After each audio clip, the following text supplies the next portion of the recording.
Back to the live show. We're back for another one. It is currently 12:13 a.m. And of course, today's date is the 25th of June, 2026. How are you doing? Yes, we're back on both ends, vertical and horizontal. Yeah, I mean, hey, why not? Okay. The Senate Judiciary Committee holds confirmation hearing for pending judicial nominees. It's for about 2 hours, and this happened a couple of days ago. We're going to have a good time. Enjoy the show. I'm going to start by reading Chairman Grassley's opening statement on his behalf. Today, we'll have two panels. The first panel features Daniel Traynor, who is nominated to the U.S. Court of Appeals for the 8th Circuit. Our second panel has 4 district court nominees: Angela Colmenaro for the Southern District of Texas, Michael Martin for the Eastern District of Michigan, Kasdan Miller for the Northern District of Texas, and Antonio, how do we say this correctly? Pozo. Okay, excellent. Pozo for the Eastern District of Pennsylvania. In a moment, I will turn to our visitors to introduce these nominees, but first I'd like to say a few words. Today, we are considering a pair of district court nominees from Pennsylvania and Michigan, Mr. Pozos and Mr. Martin. These are the first judicial nominees this Congress who've received blue slips from Democratic senators. I want to commend President Trump, Senators Fetterman, Peters, and Slotkin for their collaboration on these nominations. The blue slip has been a Senate practice for more than a century. It's, in part, how the Senate exercises its advice and consent role regarding judicial nominations. The practice has been defended by senators of both parties over the years. Ranking Member Durbin and myself can both speak firsthand about the political pressure we've received from our respective colleagues' wishes and retaining this long-standing practice.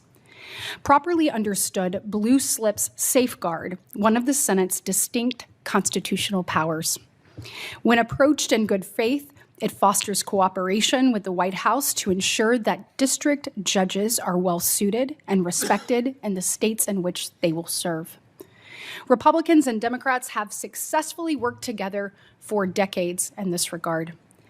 Under the first Trump administration and the Biden administrations, senators from opposing parties returned more than 180 blue slips for district court nominees.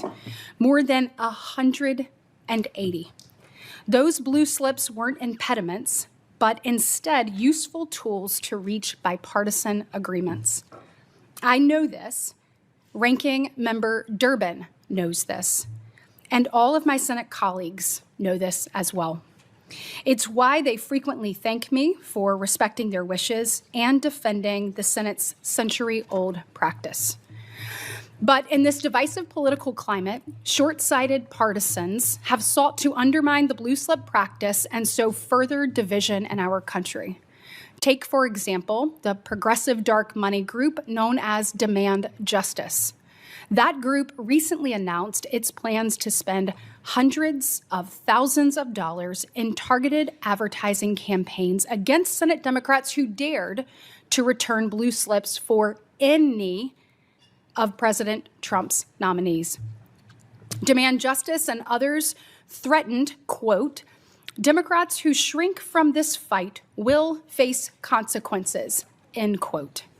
So let's look at the two nominees who Demand Justice so vehemently opposes today. Mr. Pozos practiced law for nearly 2 decades. He served as a federal prosecutor during the Obama administration. And his time in private practice has been heralded by many, including the Philadelphia Business Journal, which gave him the Minority Business Leader Award. Like Mr. Pozos, Mr. Martin is not a political activist. He is a faithful career public servant who prosecuted serious matters involving espionage, terrorism, and export control.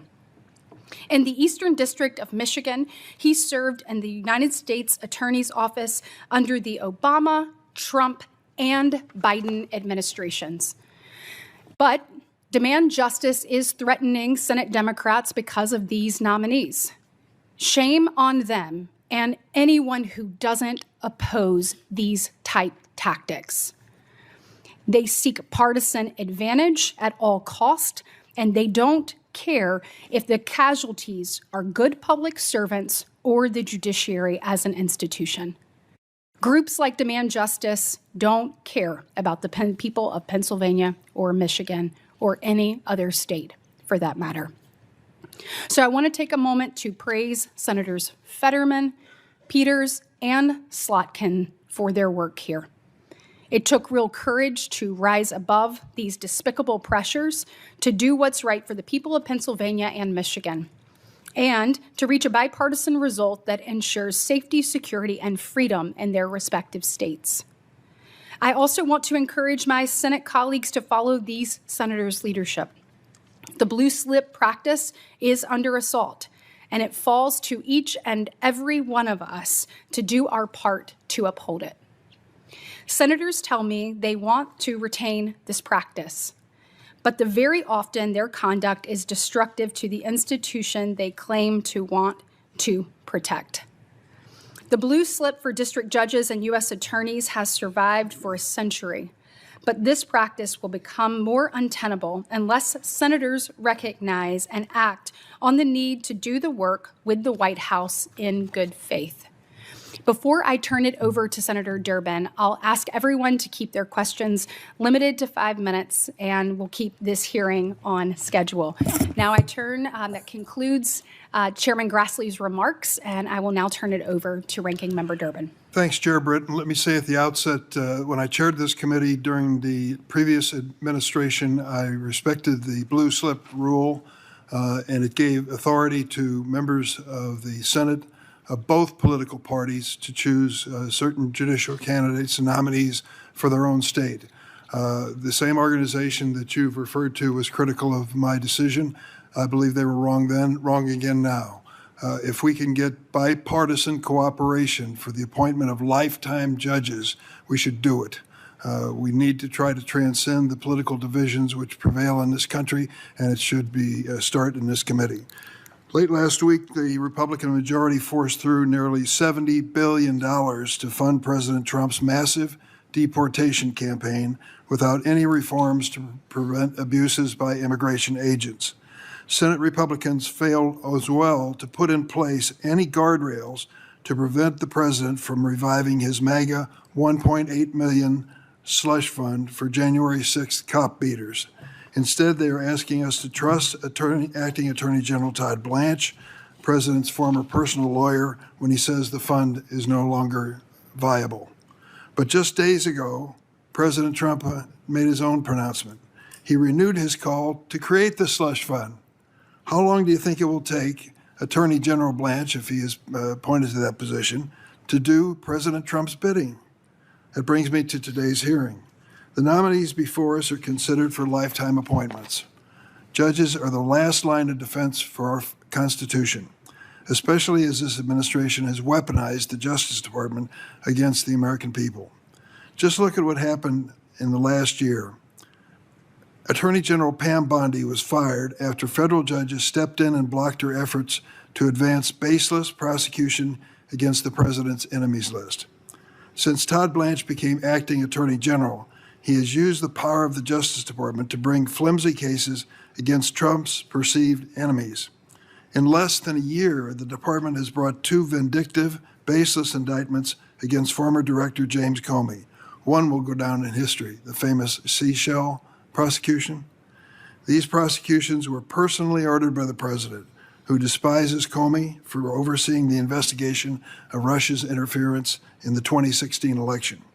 The Justice Department also brought a paper-thin indictment against the Southern Poverty Law Center, a civil rights organization that has a long history of exposing violent, white supremacist extremists who are allied with those in the White House. Not only is this administration weaponizing federal law enforcement against the American people, it also refuses to respect the rule of law by following court orders when the judicial system holds it accountable. Just last week, Homeland Security Secretary Mullen refused to commit to following court orders, falsely claiming, quote, "We see courts over and over again use their bench for political opinion, not just the rule of law," end of quote. I would remind Secretary Mullen that a court ruling against the executive branch is not a political act. It is part of checks and balances that our founders designed in the Constitution. As I've noted before, scores of judges appointed by presidents of both parties have found this administration has broken the law, and violating a court order is not an acceptable reaction when the administration doesn't like a court ruling. Yet that is exactly what is happening. Earlier this year, a Republican-appointed judge found that ICE had violated over 100 court orders in 1 month in Minnesota alone. Quote, "More court orders than some federal agencies have violated in their entire existence." The more liberties this administration erodes, the more important it is for Americans to restore trust in the judicial system. That is why we need a judiciary that's not only fair and impartial, but one that rules without fear or favor. We need judges who will truly be neutral arbiters. And that is why the Senate's constitutional duty of advise and consent is so critical. Blue slips are an important part of that process, providing home state senators with a voice in selecting district court nominees. As chair of this committee for 4 years, I protected blue slips during the Biden administration. I'm thankful that Chairman Grassley shares my views on preserving them. This hearing marks the first time during the second Trump administration that we will hear from nominees for whom Democratic home state senators have returned blue slips. I thank Senator Fetterman and the Michigan senators for working in good faith with the White House. I look forward to hearing from all the nominees today. Thank you, Madam Chair. Thank you, Ranking Member. We're now going to turn to the introduction of our nominees. We'll have introductions by Senators Kramer, Hoeven, and McCormick, and then members of this committee. Because of a scheduling conflict, Senator Cruz has asked me to enter into the record his introduction for Ms. Colmenaro and for Ms. Mitchell into the record. And without objection, I will enter those into the record now. Also, because of a scheduling conflict, Senator Kramer has asked to lead us off. So, Senator Kramer, thank you for taking time to join us today. Please go ahead. Well, I'm sorry that the conflict has messed up the schedule, because I'd love to sit and listen to everybody else's, quite honestly. But thank you very much, Madam Chair and Ranking Member Durbin and colleagues. It is that time of the year when we're doing the National Defense Authorization markup, so I will get back to armed services as quickly as I can. So thank you for accommodating that. It is a joy for me to be able to be here to introduce my friend, my partner in many noble endeavors, as far as everybody knows, Dan Traynor, Judge Dan Traynor from North Dakota, who has been nominated to the 8th Circuit Court with not just the return of a blue slip, but strong encouragement and enthusiastic support from Senator Hoeven and me. Judge Traynor has demonstrated his integrity, his character, and his intellect in magnificent ways on the bench in North Dakota, and certainly was the obvious logical choice for this advancement. And I'm grateful that he's willing to take it. And with him today is his wife, Patricia, who clearly agreed. And we're grateful for that, although I sure hope she could hang around Bismarck longer. When I remember when we first presented Dan forward for the district court, several people were sort of stunned at how popular he was with the ABA, being a mean-spirited right-wing Republican, and yet we were delighted to know that this is a man that has certainly conviction, but also integrity, and recognized and doing the hard work of being well qualified and supported by the ABA then. As he is now as a member of the bench, he's actually still a member of the House of Delegates for the American Bar Association, demonstrating again further his level of conviction and service. And I've known Dan a very long time. Obviously, we're good friends for a long time. I knew him before he went to law school. His mother almost never forgave me for delaying that decision to go to law school by a year by having him work for me, but she got over it when he became a judge, and I was grateful for the redemption. because again, Dan is a person with a servant's heart, a heart for justice, an intellect to apply it properly in our construct, and it's just my honor to be able to be here to introduce him to you all. Thank you, Madam Chair. Thank you, Senator Kramer. Senator Hoeven, go ahead. I'm pleased to join my colleague, Senator Kramer, here in introducing Judge Dan Traynor. I do have to check, though, is the presiding member sufficiently of age so that we meet all the requirements here and pass the rules? I appreciate that more than you possibly know. I know the ranking member is. Chairman Britt, ranking member, Durbin, members of the committee, thank you for the opportunity to appear today to introduce Dan Traynor as well, along with my colleague, Senator Kramer, but also he has with him Patricia, or better known as Lieutenant Colonel, Air Force retired Patricia. I always call her Lieutenant Colonel, the proper decorum. She's awesome as well, and their children, Mary, Mark, and Joe. And it's just a great family. And I knew Dan's folks really well too, and they, were fantastic. So this is just, Dan's a great guy, but he's surrounded by great people. It's a privilege to introduce him today, and I will tell you right up front, he's a man of great integrity, intellect, and deep faith in our Constitution. He understands the Constitution very well, and he understands that his job is to enforce the law, not try to interpret it. He's earned a reputation as a thoughtful and a fair jurist whose commitment to justice is respected by all of the people that know him. He's a lifelong North Dakotan, through and through. We love that. Common sense all the way. Born in Devil's Lake, attended University of North Dakota both for his Bachelor of Arts and his Juris Doctorate. And he's been involved in so many things in the state, and his family too. If you ask, if you say the name Traynor, it's known statewide, and it's known statewide for good deeds in many different ways and many different areas. He's demonstrated an unwavering commitment throughout his career to public service and, as I said, faithful application of the law. Since his confirmation as judge for the United States District Court in North Dakota, he really has distinguished himself not only for making decisions on the facts and the law, but doing it decisively, clearly, expeditiously, and very, very well. His judicial record reflects a deep respect, as I said, for the Constitution, and that's so important as he heads to the Eighth Circuit. Again, he will enforce the law, not interpret the law, and that is exactly what our founding fathers intended. His professional accomplishments are too numerous to name here. I can say I'm already beyond my time. I haven't even gotten through my notes, but I better wrap up and just tell you that we could not have a better nominee for the Eighth Circuit Court than Dan Traynor. Thank you so much, Madam Chair. Thank you very much, Senator Hoeven. And now we'll move to Senator McCormick. Great. Thank you, Madam Chair and Ranking Member. Really a pleasure, and members of the Judiciary Committee. It's really a pleasure to be here to introduce Antonio Pozos, nominee to the United States District Judge for the Eastern District of Pennsylvania, to welcome him and Claire, his wife, and their lovely family. Tony's a successful attorney, a strong Pennsylvanian, a decorated public servant, and he's eminently qualified for this role. President Trump has made a strong and wise selection in nominating Tony. In fulfillment of our duty to advise and consent, my colleague and I, Senator Fetterman, established a commission of legal and civic leaders in Pennsylvania to review and propose potential candidates for this critical position.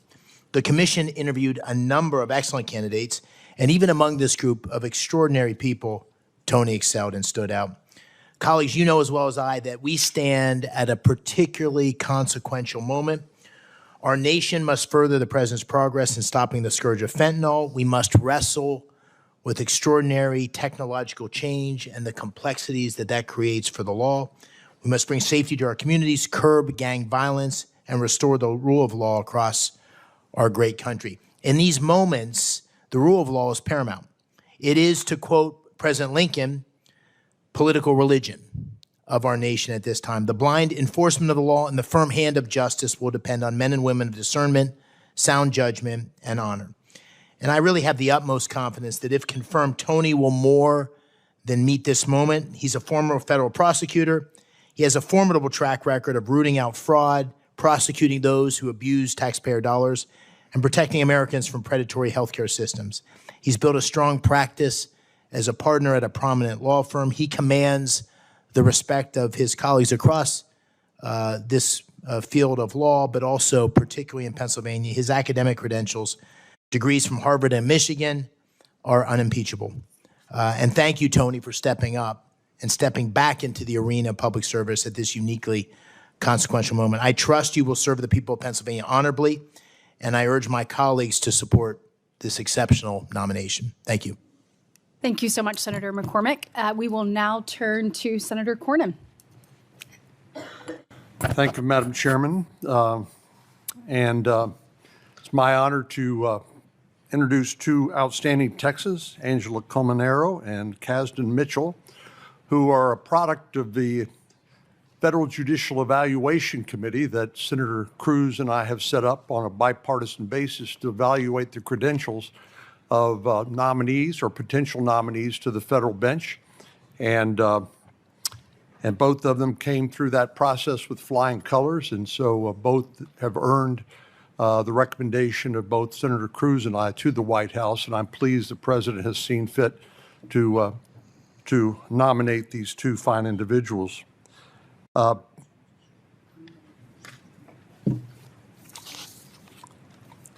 Some of the finest attorneys and judges in the nation hail from the great state of Texas, and I'm glad to be able to sing the praises of these two. Angela received her bachelor's degree from the University of Texas at Austin with a JD from Notre Dame. After law school, she served as a law clerk for a federal judge, Judge Fish, on the U.S. District Court of the Northern District of Texas, and then entered private practice, focusing on trial practice and complex commercial litigation. In 2009, she entered public service with the Texas Office of Attorney General as an assistant attorney general in the General Litigation Division. After 9 years of service, she joined the office of the Texas governor as deputy general counsel, where she coordinated with agency executives on internal investigations, employment matters, and state law compliance. She directed litigation strategies for the governor and advised the governor on clemency applications in capital cases, and she currently serves as Governor Abbott's deputy chief of staff. I know Governor Abbott has high standards when it comes to legal matters, having served with him myself, and I think his commendation of Ms. Colmenero for this job speaks loudly. Today, she's joined by Kasdan Mitchell, who's another one of the Lone Star State stars, who received her BA and law degree from Yale University. She began her legal career as an assistant solicitor general in Alabama, handling civil and criminal cases at both the trial and appellate levels. She clerked for my friend and a great judge, Judge Bill Pryor, on the U.S. Court of Appeals for the 11th Circuit, and Justice Clarence Thomas on the U.S. Supreme Court, in addition to working in the private sector, most recently at Kirkland & Ellis, where she was elevated to partner in 2018. With such exceptional credentials, it's no surprise that President Trump has selected both of these great lawyers and Texans to serve as U.S. district judges, and I'm honored to say a few words on their behalf. So congratulations, Angela and Kasdan, and to your families, who I know are proud beyond measure of your accomplishment here today. And I look forward to supporting both of your confirmations here in the committee and on the Senate floor. I do want to just take a second just to reflect a little bit on our current political climate insofar as it affects the judiciary and the rule of law that we talk about all the time, and just reflect on the fact that, as Justice Scalia famously said, the one thing that preserves our great country is not necessarily the rule of law, it's the independence of the judiciary. And of course, once you're confirmed, we can't cut your pay, and you can't be fired except for extraordinary reasons. That would be through impeachment, which we know we don't have to worry about. But we know that in this political climate, judges are frequently objects of criticism in the public domain. And that's fine. You know, we all enjoy the freedom of speech in this country. But the problem is judges can't really defend themselves against criticism. It takes other people to speak on their behalf. And sadly, the Organized Bar Association has abdicated their responsibility to speak on behalf of judges who are doing nothing more and nothing less than their job, and not putting their finger in the wind to see which way the political wind blows, but what the correct outcome is according to the facts and the law in the case. So shame on the organized bar for not speaking up when judges are unfairly criticized. And I know some people have gone so far as to say, well, judges should be impeached for decisions that they don't like. Well, there is a remedy for a judicial decision that you don't like. It's called an appeal. It's an appeal. It's not impeachment. So we can all argue about judicial decisions, and having been in that role myself at one time in my life, it always happens. There's always controversy, but somebody's got to decide it. And as Justice Jackson on the U.S. Supreme Court said, that in the case of the Supreme Court, the decisions of that court are final not because they're always right, but they are right because they're final. And there has to be some place where Americans can go and get a decision made by an independent member of the judiciary, irrespective of politics or popular opinion, and have a decision made according to the law and the facts. And that's going to be your responsibility, as you know. And so I just wanted to say a few words to impress upon you and everybody else here the importance of the independence of the judiciary. So thank you, and Madam Chair, I will yield the floor. Madam Chair. Senator Kennedy. Madam Chair, I know I'm out of the regular order here, but I wanted to raise a point of personal privilege. I sat here and listened to Senator Cornyn, and there are not words in English for me to express how much I am going to miss him on this committee. I have learned so much from John Cornyn. And he's the same person today as he was when I got here 10 years ago. Whip smart, even-tempered, even-handed, exercises power maturely, not emotionally, unafraid, but never ugly, never vindictive. God, we're going to miss you, John. And it is such a privilege to have served on this committee with you. And I mean that. I don't know why, if I make it to heaven, this isn't a political comment. It's just how I feel in my heart. If I make it to heaven, I'm going to ask God why bad things happen to good people. You're a good man. We're going to miss you. Madam Chairman, if I could briefly respond, I would just tell the nominees that the fact that there are not many people here on this side of the dais is actually a great sign. The thing that you should fear if you're going to be a nominee or a witness in a Senate hearing is when every one of these seats are full. True. But beware, when Senator Kennedy's here, anything can happen. That's right. Thank you both for your comments, and I echo your words, John. On Chairman Grassley's behalf, I now introduce Mr. Martin.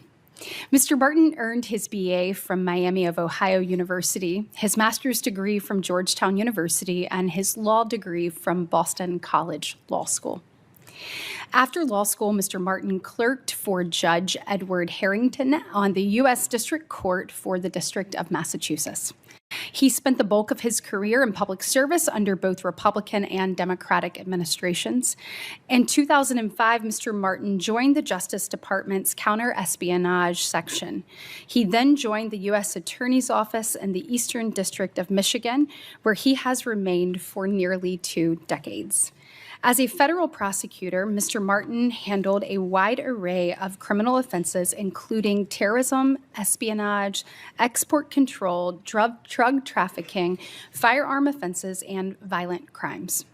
He has tried 11 cases to final verdict and handled important appeals. Mr. Martin was also selected for many leadership positions, including Chief of the National Security Unit, the Executive Assistant of U.S. Attorney, and the Criminal Chief.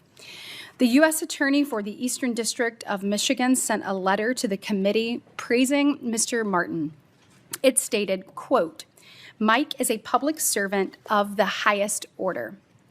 He has been an assistant U.S. attorney in this office for 18 years. He has excelled at every role. As a trial attorney, Mike secured some of our most important convictions in national security and violent crime," end quote. Without objection, I will enter this into the record. Senator Portman, who previously served the state of Ohio, also asked me to convey that he knows Mr. Martin personally and fully supports his nomination. I look forward to hearing from Mr. Martin today. And before we move on to swearing in Judge Traynor for our first panel, I wanted to take a brief moment of personal privilege to say how personally thrilled I am to see Kasdan Miller Mitchell before the committee today. While she's been nominated from Texas, Alabama is proud to claim her. Kasdan, watching you through the years has been remarkable. I mean, you are truly one of a kind. I mean, from her time at Yale to her time in the Solicitor General's office, to the clerkships that you spoke of with Judge Pryor and with Supreme Court Justice Clarence Thomas, she has always exceeded every mark in front of her. I have the privilege of living where Kasdan grew up, and she is still a legend, walking the halls where my kids go to school. And she is someone that Alabama always looks to for your integrity, your class, your grit, your intellect, and your passion for serving those around you. We were both alumni of Girls State. She was Girls State Governor in 2002 and then Girls Nation President, so she's been no joke since the beginning. And you are someone that every year, when all of those young girls from across our great state come together and think about what's possible, you show them to think even bigger, even brighter, and that their future and potential is endless. So knowing you and your sister Tori has been a privilege. My only regret of today's hearing is that you will not be serving in the great state of Alabama, but Texas and our country is immensely grateful, and you should be really proud to have her serve on the federal judiciary. I certainly look forward to it. So congratulations on your well-deserved nomination. There are many of us who knew this day was coming for quite some time. All right, our first panel, please come forward and stand before the witness table. I will get to administer the oath of office. Judge Traynor, if you will raise your right hand, please, and answer this question. Do you swear that the testimony you are about to give before this committee will be the truth, the whole truth, and nothing but the truth, so help you God? Excellent. Thank you very much. You may be seated. It is our normal process if you desire to introduce the people that are with you, including your family, and then you may give your opening statement. So, Judge Traynor, congratulations, and the floor is yours. Thank you very much, Chairman Britt and Ranking Member Durbin, for scheduling this hearing to consider my nomination to the Eighth Circuit Court of Appeals. I'd like to thank President Trump for the honor of this nomination and for nominating me to the District Court. I also want to thank Senator John Hoeven and Senator Kevin Cramer for their many years of friendship and their support and encouragement in this process. I'm thankful to be joined by my wife, Tricia, who gave up an active duty career in the United States Air Force to stay in North Dakota and marry me. She retired as a lieutenant colonel after more than 20 years of active and reserve service in the Air Force. Today, she teaches at the University of Mary in North Dakota. Tricia and I have been blessed with 3 great children, our daughter Mary, our sons Mac and Joe, and I'm grateful my family is able to be here today to support me.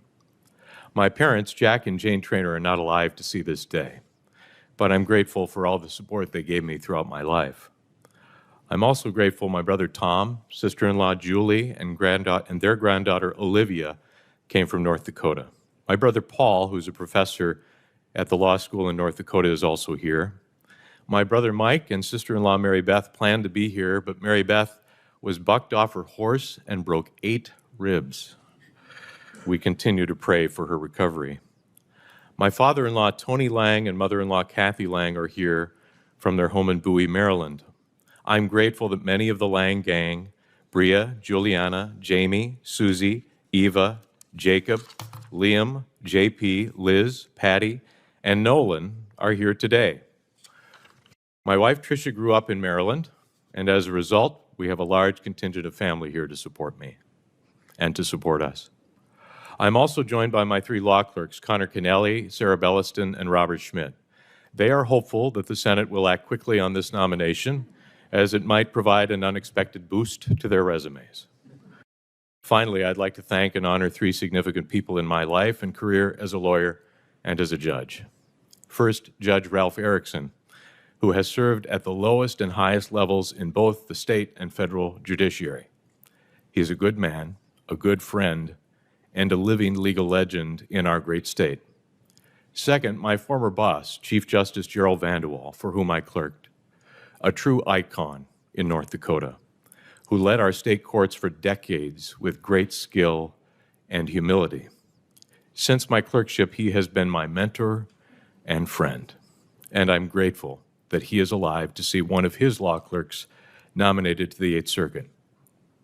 Finally, I'd like to thank and honor my brother Tom. He helped raise me when I was in high school. I practiced law with him for more than 20 years. He is the finest man I know. He struggles today with Parkinson's, and I pray for him every day. I'm so grateful he's here to support me. Thank you again, Chairman Britt, Ranking Member Durbin, for scheduling this hearing. I look forward to answering your questions this morning. Judge Traynor, thank you for that thoughtful introduction of the people with you. We are certainly so glad that all of you are here, and congratulations on this big day and the role that you've played in helping create a foundation for him to be in front of us. I will now turn to Ranking Member Durbin for the question portion. Thank you very much, Chair Britt. And thank you, Judge Traynor, for being with us. And thank you to your family and friends for showing their support. Judge, you were a contributing author and signatory of a letter to Columbia University criticizing the university's response to protests on campus following Hamas' October 7th attack on Israel. In that letter, you vowed not to hire anyone who joins the Columbia University community, beginning with the entering class of 2024. Yet, in denying a recusal motion in Thunderhawk versus County of Morton, which was brought by the Columbia Law School Initiative for a Just Society, you said, quote, "I reaffirm my lack of bias toward any student or Columbia faculty or initiatives of its law school."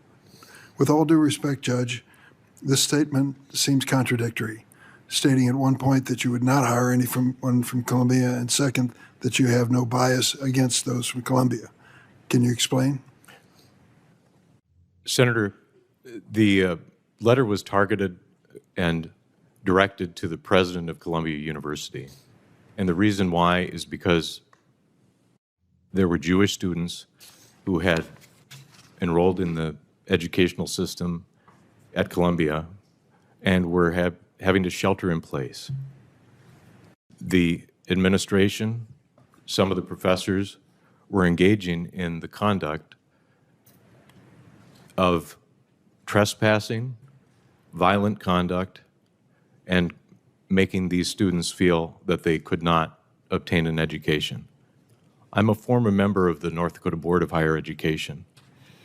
It is important that when students are able to be educated, that they have the opportunity to pursue that education.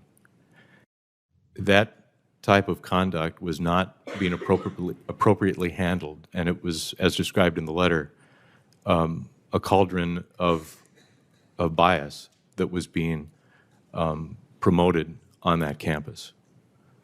And so that's why I signed on to the letter. You've explained why you signed the letter. Can you explain why you reversed your position?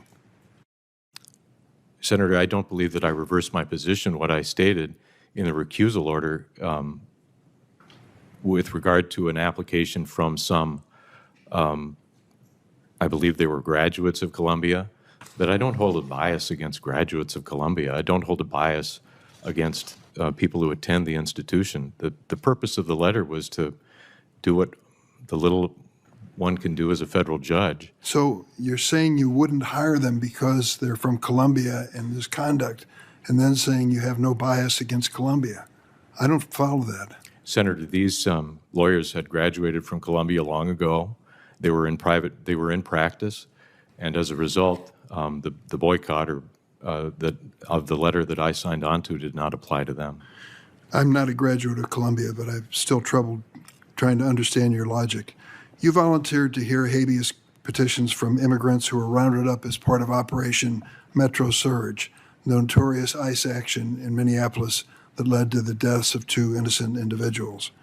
Around the country, the Trump administration has detained tens of thousands of immigrants, 85% of them without any criminal records. Overwhelmingly, district court judges appointed by both Republicans and Democrats have held that mandatory detention is illegal and unconstitutional. According to Politico's analysis, judges have ruled against the Trump administration's policy of mandatory detention more than 10,000 times, and even a majority of Trump-appointed judges have ruled against the administration's position. You are an extreme outlier on this issue, which you've even acknowledged in several of your opinions. In your opinions, you embrace the Trump position that it can detain any immigrant without a bond hearing, no matter how long they've been in the United States, and even if they have no criminal history. Why did you volunteer to preside over these cases in Minnesota? And in light of your embrace of the Trump administration's position, even when judges have ruled against the administration policy more than 10,000 times, why should we feel or have confidence you can be a neutral arbiter when it comes to presiding over challenges to the Trump administration action? Senator, I volunteered to help in Minnesota because I was previously licensed in Minnesota. I was previously assigned to handle a case and actually conducted a trial in the District of Minnesota. And when North Dakota was down to 1 federal district judge, judges from throughout the country, including many from Minnesota, were very helpful in handling matters that were pending in the District of North Dakota. And so that's why I signed up.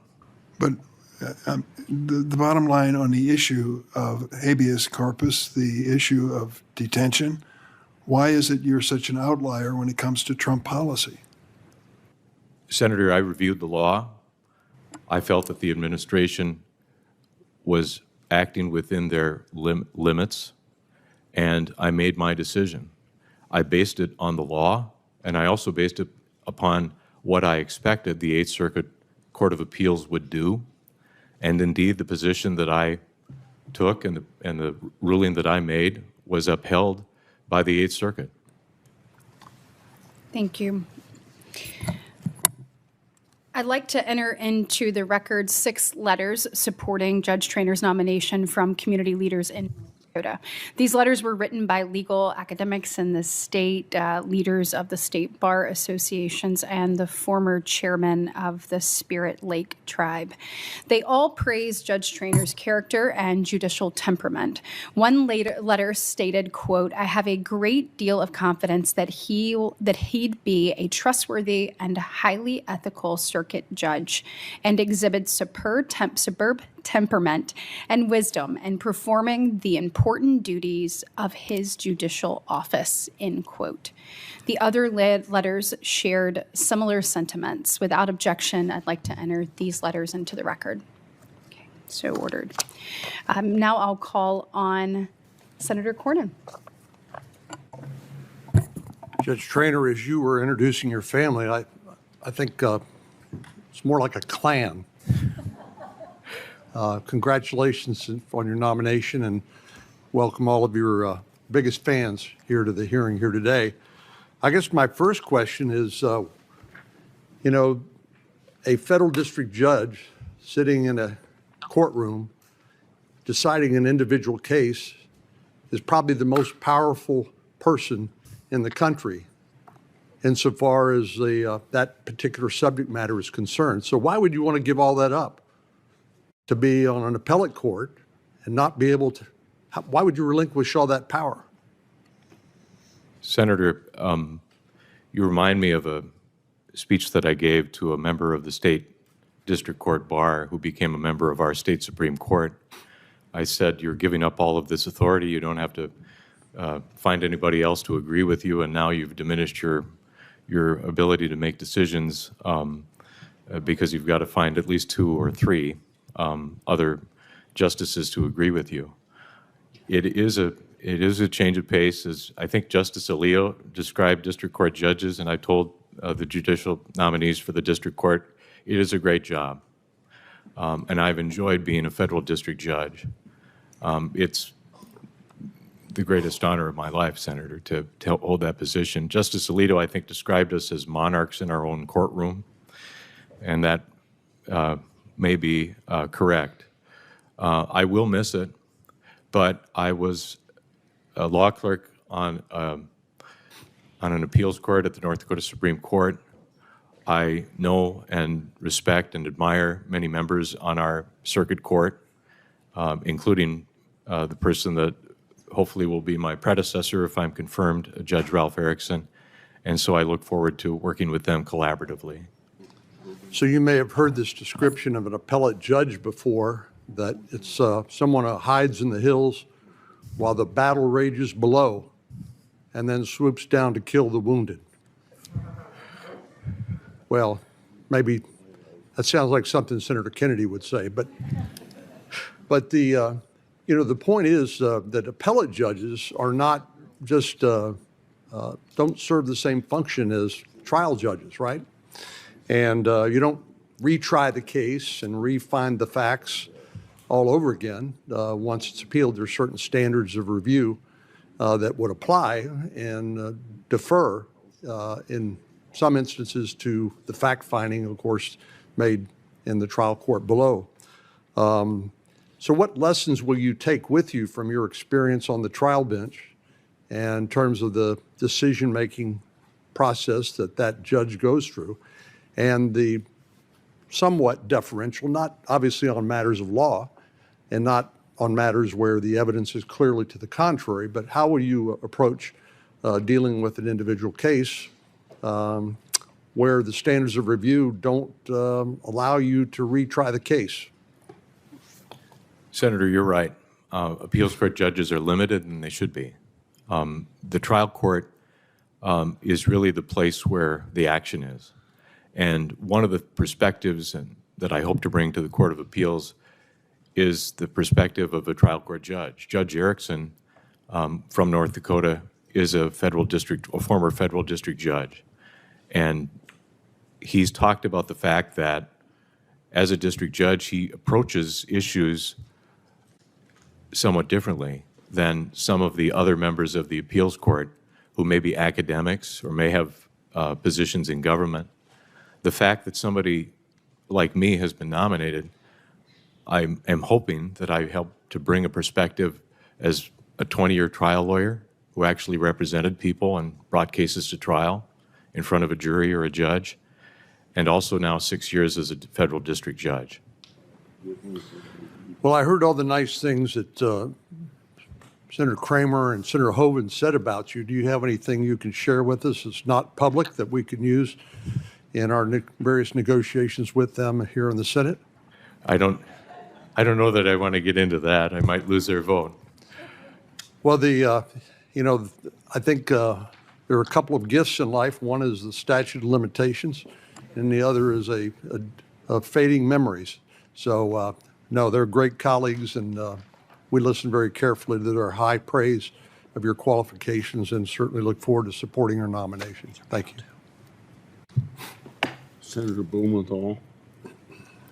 Thanks, Mr. Chairman. Judge Traynor, thank you for your service. Thanks for being here today. You were going to take over here. Thank You you. got here early. Who won the 2020 election, Judge Traynor? Senator, this issue has become a question of political controversy. I'm a sitting federal district judge. I'm a nominee to the Eighth Circuit Court of Appeals. And Justice Jackson, who previously was confirmed by the Senate for a position Well, on if the I may interrupt you, Judge, because my time is limited, it's political controversy only because the president refuses to accept the results of the 2020 election. I'm asking you, as a matter of fact, who won the 2020 election? Well, Senator, as Justice Jackson stated in her responses to questions in the record, it is not appropriate to engage in discussion regarding that as a judge. So as a you're sitting going judge. to use the same script that other nominees have used before this panel to avoid the question?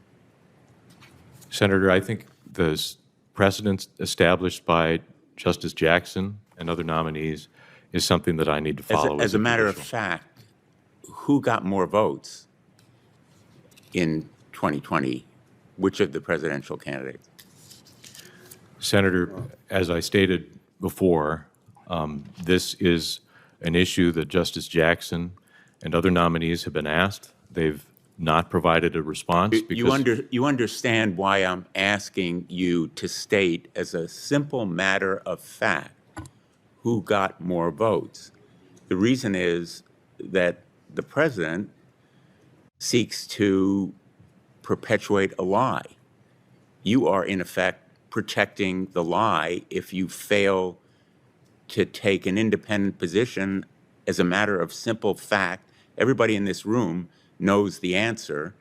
You're unwilling to state it, instead adopting a script that's been dictated to you by the White House. You prepared this answer with the White House, did you not? Senator, I prepared the answer based upon the response provided by Justice Jackson. You questions to the consulted record. with the White House before you invoked Justice Jackson. That's the script, as you well know, that nominees sitting where you are right now have used again and again and again. Let me ask you, was the Capitol attacked on January 6th? Senator, the actions on January 6th were deeply troubling to watch, but I'm not going to characterize it beyond. You've watched the videos, you've seen the pictures, you know about the injuries done to Capitol Police, law enforcement, who took the same oath you did as a district court judge, and you are unwilling to state that the Capitol was attacked on January 6th? Senator, as a federal district judge, I've had cases relating to that issue pending before me. I just don't know that it. So let me just be very clear, Judge. I am absolutely astonished because you are in a position of trust right now.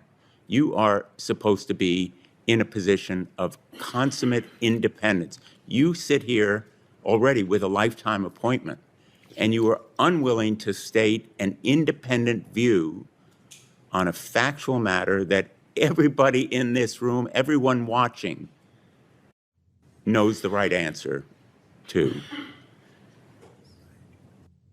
You're here to demonstrate your independence, and instead you are, in effect, protecting and perpetuating a lie that the Capitol was not attacked. That's what the president seems to believe. That's the loyalty that he demands of you.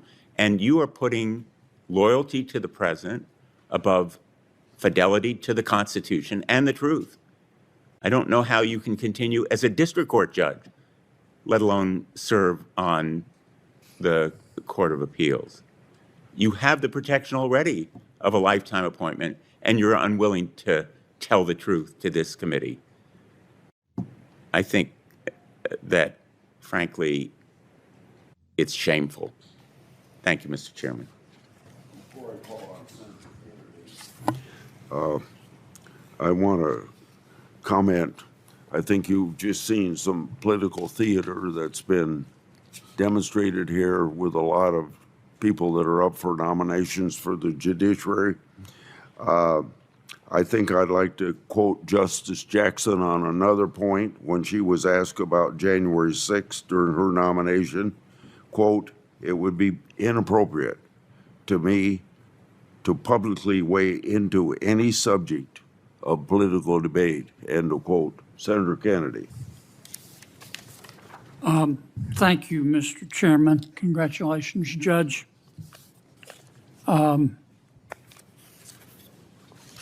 I think we ought to clear the air here. We all know what's going on. President Trump believes passionately that he won the 2020 election.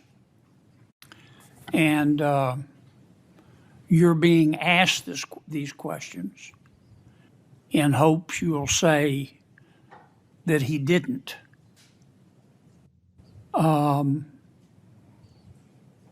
Or in hopes that you will say that he did.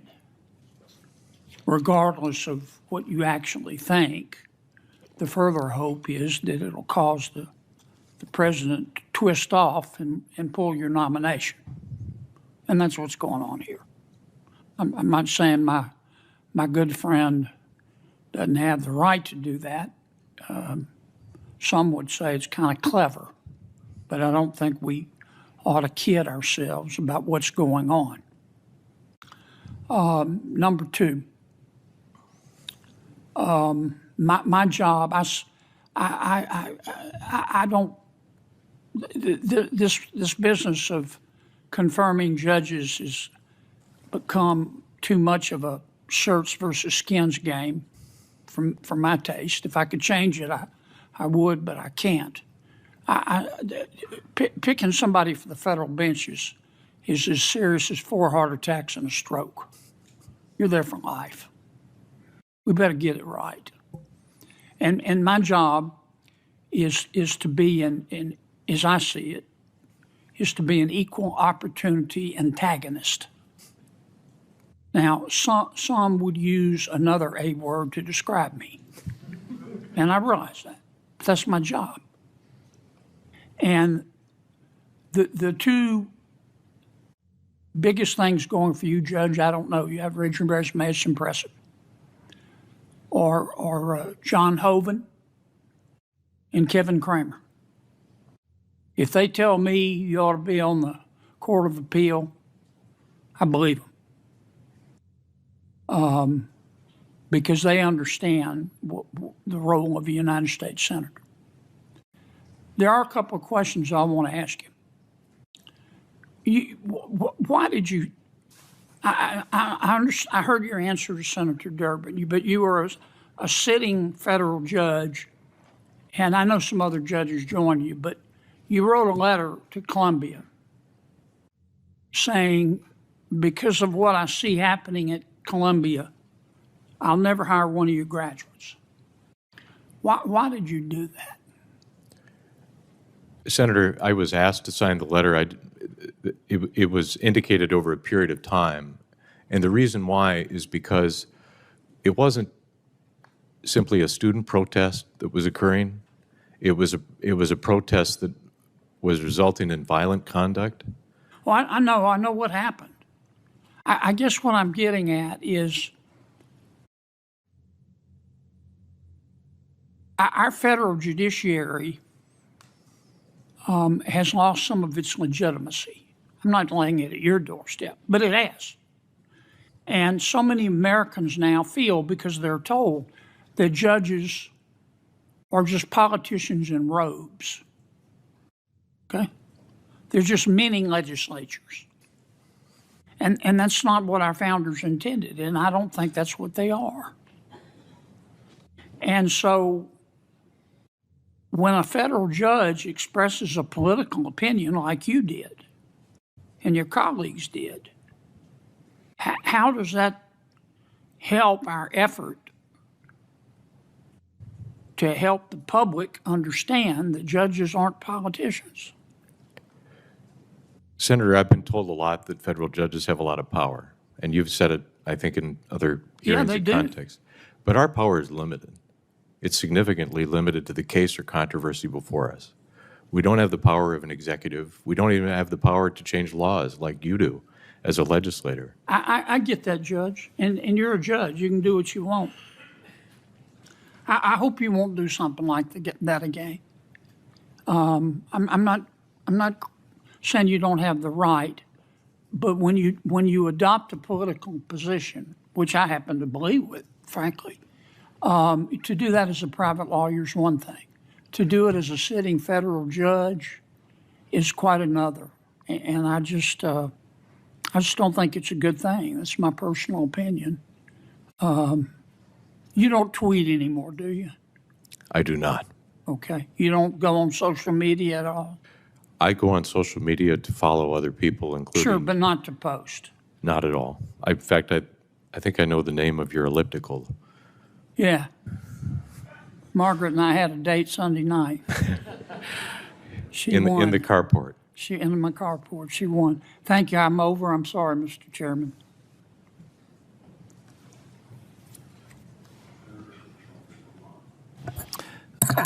Thank you very much.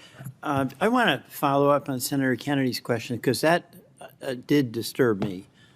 The idea that 12 judges would write a pretty political letter to the university. First of all, what you would be in a position to do is hire law clerks from Columbia, right? That's correct. And you sent this letter saying you wouldn't hire any law clerks, even though no law clerks, specific law clerks, at that point you were aware of who may have been involved in what was going on at Columbia, right? Senator, I signed the letter because of the nature of the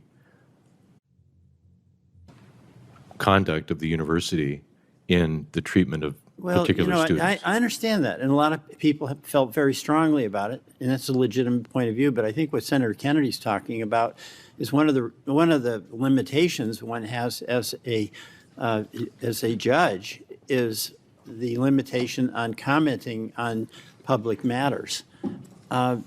And there's a contrast I see. I mean, Senator Blumenthal was asking whether there was an attack on the Capitol on January 6th, and you felt that you could not comment on that because there may be some case or controversy that will come before you. That was your answer to him. But doesn't that same rationale apply to your letter to the administration at Columbia?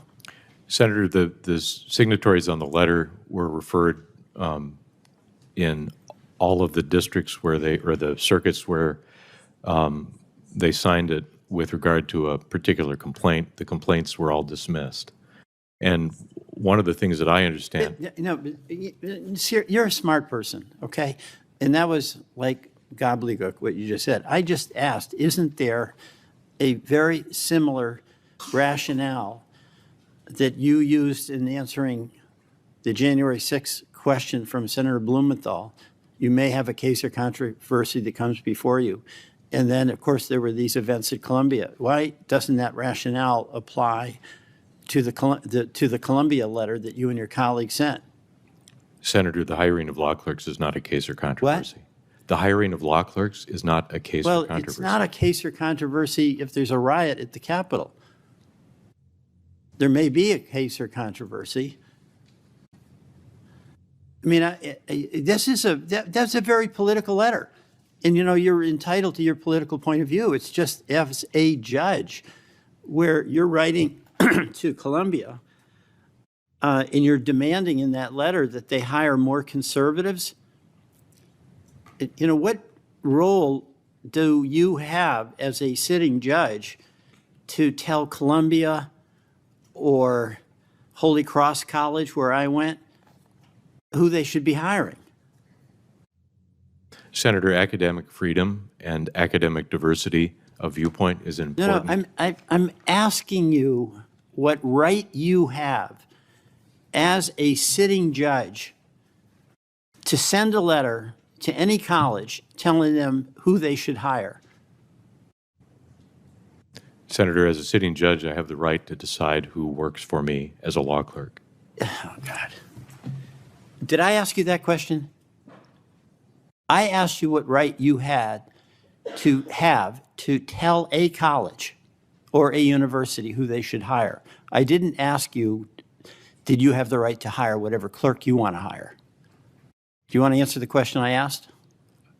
Senator, federal judicial positions are important career starters for people. Look, you will not answer the question, and you know what the question is.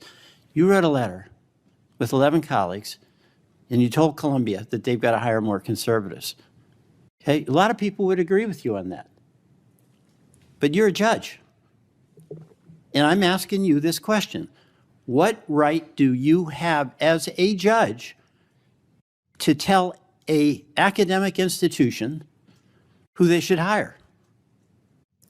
Senator, when this matter was reviewed by the Eighth Circuit and other courts around the country, they concluded that judges do not surrender their First Amendment rights when they become judges. Okay, so then that answer would suggest you believe that you have the right to be sending letters with colleagues to universities telling them who they should hire. You believe that? I believe that the letter was appropriate and consistent with my role as a See, public that official. gets us back to the concern that Senator Kennedy expressed.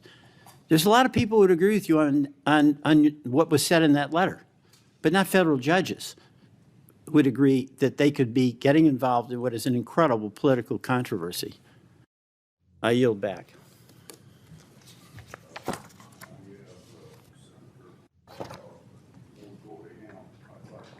For the record, a letter supporting Judge Trainor's nomination from the former U.S. Attorney for the District of North Dakota. The letter praised Judge Trainor's work in North Dakota community programs. The letter stated, quote, "He distinguished himself as a thoughtful and courteous partner for participants with diverse political views and those with no political views at all," end of quote, without objection. I hear none. It'll be entered in the record. I was wrong. Not White House, Schiff. Go ahead, please. Thank you, Mr. Chairman. Mr. Traynor, I just want to follow up on my colleague's questions and make sure that I understand this. You were asked a series of questions about January 6th, and correct me if I'm wrong because I was not here at the time you were asked those questions, and you declined to go into whether this was an insurrection, the nature of the attack on the Capitol, because you said it might involve a case or controversy that would come before you. Is that correct? Senator, it did involve cases or controversies. We had people in the District of North Dakota that I believe were charged. So you felt it wouldn't be appropriate for you here today to discuss your views on what took place on January 6th, is that right? I stated that what I saw was deeply troubling, Senator. The attacks on law enforcement, any attack on law enforcement should be condemned. So why are you reluctant to answer questions about what took place on January 6th? On the one hand, and on the other hand, you say judges don't forfeit their First Amendment rights. You feel free to write to a university to tell them who they should hire or not hire, who you're going to hire or not hire. You feel free to immerse yourself in that controversy. But here you won't talk about your views of January 6th. Can you reconcile that for me? Yes, the difference, Senator, is that there is no case or controversy with regard to hiring of law clerks, but handling matters Well, that come... you're saying there's no case or controversy involving Columbia, involving the efforts by the administration to punish Columbia, all the litigation around Columbia, that wasn't the case or controversy? That was far afield from the letter that was signed, Senator.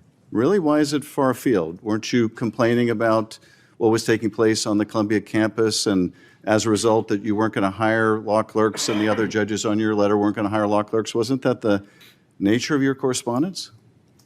Yes, that was the nature of the correspondence. So you feel perfectly free to immerse yourself in that, exercise your First Amendment rights there. But when it comes to asking you basic questions about January 6th, you won't answer those questions. The difference, Senator, is that there are cases or controversies that I have before me as a district judge relating to individuals that have been charged for conduct that occurred on that date in this Capitol. So does that mean that any litigation involving Columbia you're prepared to recuse yourself from? Senator, the limitation on Columbia was in regard to hiring law clerks. I hold no bias against the institution itself. Well, whether you hold a bias towards it or not, you're saying today that you can't discuss any of the January 6th stuff because there are pending cases or controversies, even though they've all been pardoned by the president. I'm not sure what case or controversy you're referring to, but nevertheless, you're unwilling to say you recuse yourself from a case or controversy involving Columbia when you specifically weighed in there. How do we reconcile that? Well, Senator, as I stated in the recusal order that Ranking Member Durbin raised, I indicated that I held no particular bias against. Well, yeah, that's fine. You can say you hold no particular bias about January 6th, too. I mean, it's easy to say. Your letter demonstrates a very clear bias. I'm not saying that it's an unreasonable bias, but it is a bias. It is a prejudice in favor of one view for you. That seems to me a stronger, much stronger case for recusal than the one you're making to refuse to answer questions about January 6th. So let me just ask to make sure that I understand the limits of what you're prepared to say. Who won the 2020 election? Senator, as I indicated in response to questions from Senator Blumenthal, Justice Ketanji Brown Jackson, as a sitting circuit court judge at the time of her nomination, was asked this question in questions to the record. I'm asking you the question. Yes, and as a sitting judge, I will tell you that it is not appropriate for a judicial nominee to engage in discussion regarding a matter of political controversy with that. See, this is completely inconsistent with your involvement in the whole Columbia controversy. Completely inconsistent. Because you involved yourself in that controversy. You went out of your way. Nobody asked you to write that letter. You took this upon yourself to do, to insert yourself into that. But you're saying here, you can't answer a simple question about who won the 2020 election because it would somehow implicate you in controversy. I'm sorry, there's no way to square those two things. Mr. Chairman, I yield back. Okay. Now we go to Senator Whitehouse. Mr. Chairman, I would like to take my time this morning to say a word about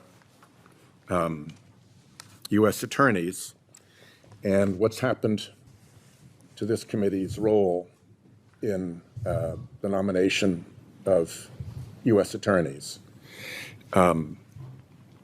Just recently, we had a U.S. attorney in an acting role who came before this committee and then went to the floor to be voted on as part of an en banc panel of around 50 different candidates, voted through en masse. We were not told that just 4 days earlier, I want to say, that U.S. attorney had been harshly rebuked by their home court for egregious abuse of their office. That's something we should have been told. We voted on a U.S. attorney, first hidden in the en masse vote, but second, without being informed of this development that had taken place of a rebuke, I believe, by the entire court, not just one irate judge, which puts a spotlight on the problem of how these interim and acting U.S. attorneys come up. We have seen over and over again illegal U.S. attorney appointments. And there's a general problem with that, which is that you'd like to see the Department of Justice follow the law, shouldn't be expecting too much. And when it doesn't follow the law with respect to the management of its own personnel, that's a pretty bad sign. And it is happening over and over and over again. And one of the prices that is paid when these illegal U.S. attorney appointments are made is that this committee loses its ability to have any oversight over their installation in that office. Our blue slips no longer matter. They don't get a proper hearing. They just get sent in under a variety of specious legal theories. And if this were done by a Democrat administration, I would think there'd be heads exploding the whole way down the panel. But we're absolutely silent about that. Now we have the U.S. Attorney in Nevada, an article about her. I'd like to ask unanimous consent that we put that article into the record. Without objection, so ordered. A prosecutor who pushed to launch investigations at the behest of former clients and friends, while bypassing Justice Department orders recusing her from cases. She opened a probe targeting her past political foe, one of many circumstances in which she leveraged her role to advance personal interests. She frequently sought status updates on cases despite recusals that barred her involvement. She just, by the way, has publicly accused both of her home state senators of public corruption with no evidence for that. The letter goes on through the details of many of these various incidents, but it concludes by saying that she had assured the court and defense counsel in her district that she would cease supervising cases while her disqualification as U.S. attorney was under appeal. She is one of these illegally appointed U.S. attorneys. And despite having made that promise, and despite the recusal decisions from even the Deputy Attorney General's office, she has nonetheless remained involved. There is a very real mess in a lot of U.S. attorneys' offices around these nominees who are brought in illegally, who the courts have determined were appointed illegally, with potential risk to cases that are brought by illegally appointed acting or interim U.S. attorneys. And I think it's important that this committee take some interest in that, because not only should we have a general interest in a Department of Justice that is breaking the law with respect to its own personnel matters, but we have a direct interest in this in that the Constitution gives us the oversight authority to look into all of this and to police the appointment of potentially unqualified U.S. attorneys with our blue slips and with our hearings. And when we walk away from that responsibility, I think we've done something pretty grievous. So thank you for hearing me out on that, and my time has expired. Mr. Chairman, may I just add on to... Can you do it quickly, please? Very quickly. I just wanted to add on to what Senator Whitehouse was saying. In the Central District of California, we have no U.S. attorney. We have no acting U.S. attorney because the person who was acting, their tenure expired, and to get around the confirmation requirement, they have been made the first assistant U.S. attorney and are presumptively running the office from that post. This is someone who has demonstrated their unfitness for the job by going into grand jury so often. His name is Bill Asaley, and getting a no bill, that is the grand jury refusing an indictment when the bar is only probable cause, that they have taken to calling him No Bill Asaley. It was reported in the LA Times that he was heard shouting at the Justice Department over the phone within earshot of the grand jury. vis-a-vis the Justice Manual's requirement that you don't seek an indictment unless you believe you can prove beyond a reasonable doubt someone's guilt at trial, shouting at the Justice Department over the phone that they can F the Justice Manual. And this is who's left in charge of this office, this very important office. So I just want to acknowledge the concern that Senator Whitehouse raised, and because we're seeing very much the same problem in California. Thank you, Mr. Chairman. You're done, nominee. Thank you for your participation. Thank you, Mr. Chairman. Now would the second panel come? And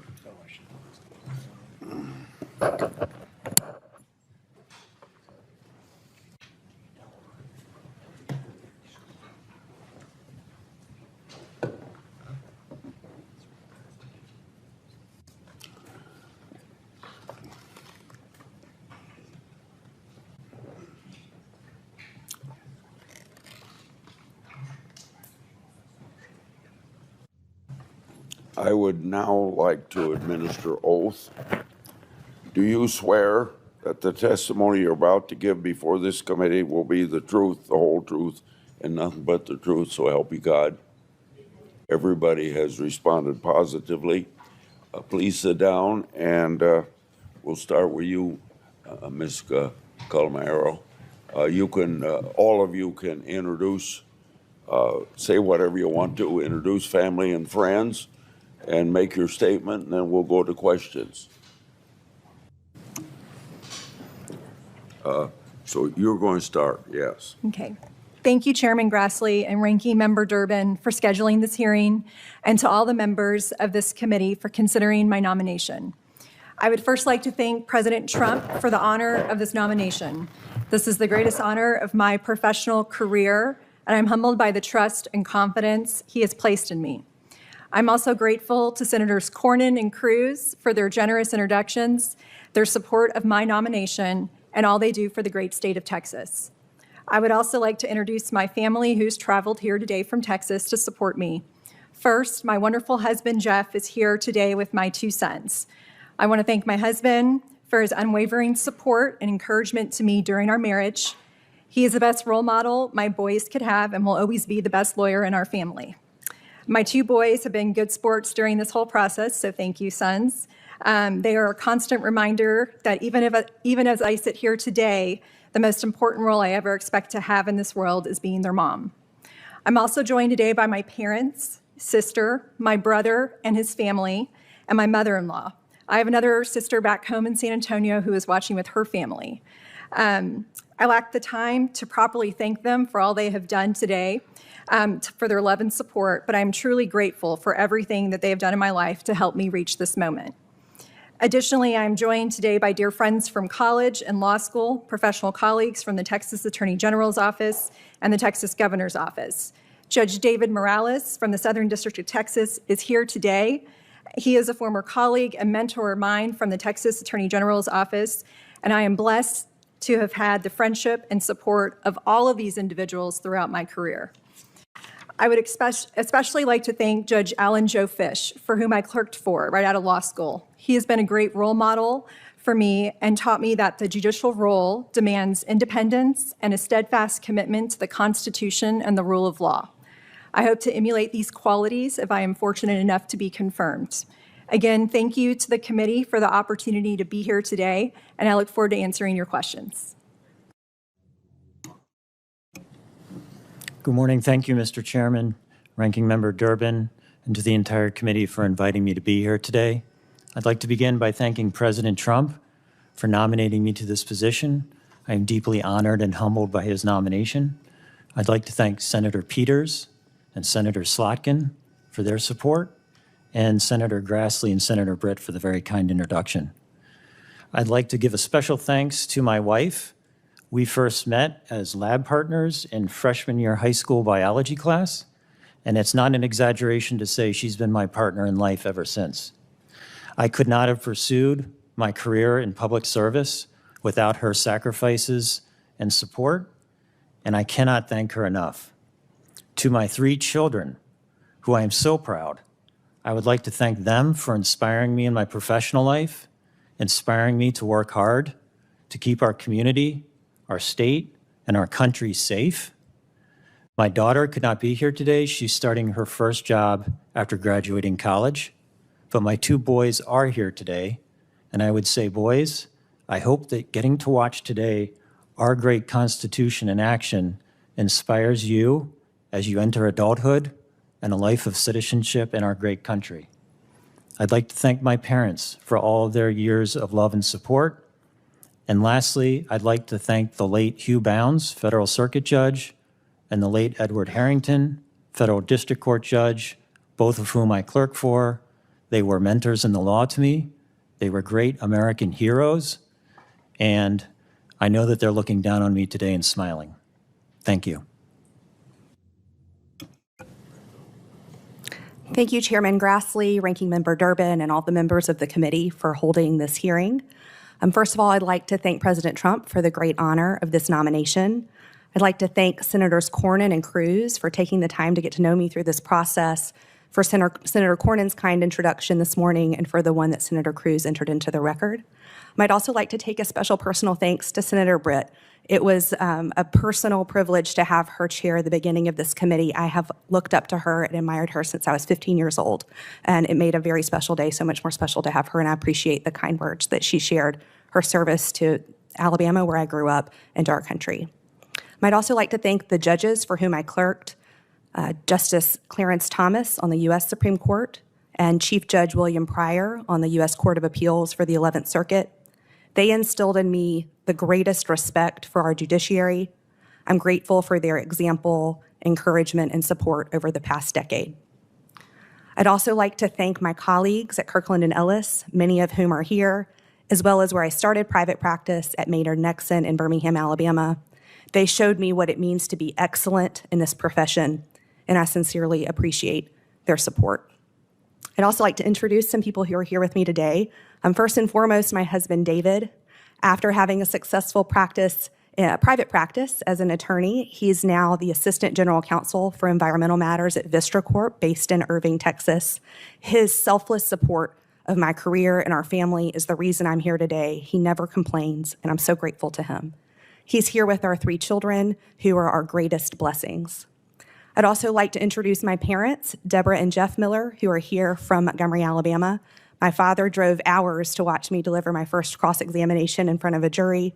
He's taught me to never be deterred and to always keep dreaming.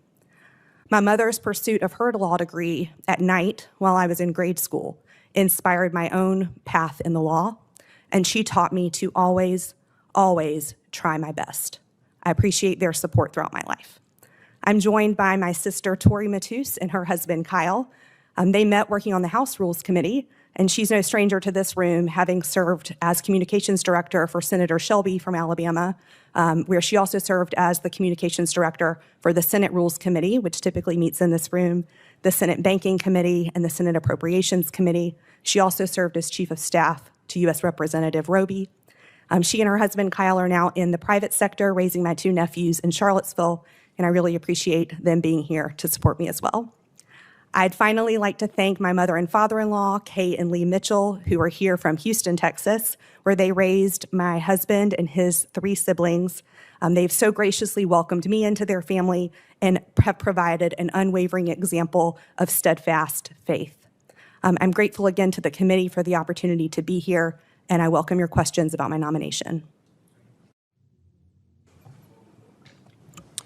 Thank you, Chairman Grassley, Ranking Member Durbin, members of the committee. Thank you for having me here today. I'd like to begin by thanking President Trump for the profound honor of this nomination. I'd also like to thank Senator McCormick for his kind introduction this morning and for recommending me to the President. I'd also like to thank both Senator McCormick and Senator Fetterman for their support throughout this process. It would be impossible to thank everybody who's made this day possible for me, so I'm just going to thank my parents who are watching at home and my in-laws who are also watching at home. I'd also like to thank my colleagues that have supported me throughout my career, friends, mentors, first and foremost among them the Honorable Anthony J. Trenga, for whom I was fortunate to clerk. Judge Trango was an amazing mentor and teacher, and he really drove home the importance of inspiring confidence in the legal system at every turn. And if I'm fortunate enough to be confirmed, I would bring that lesson with me to the bench.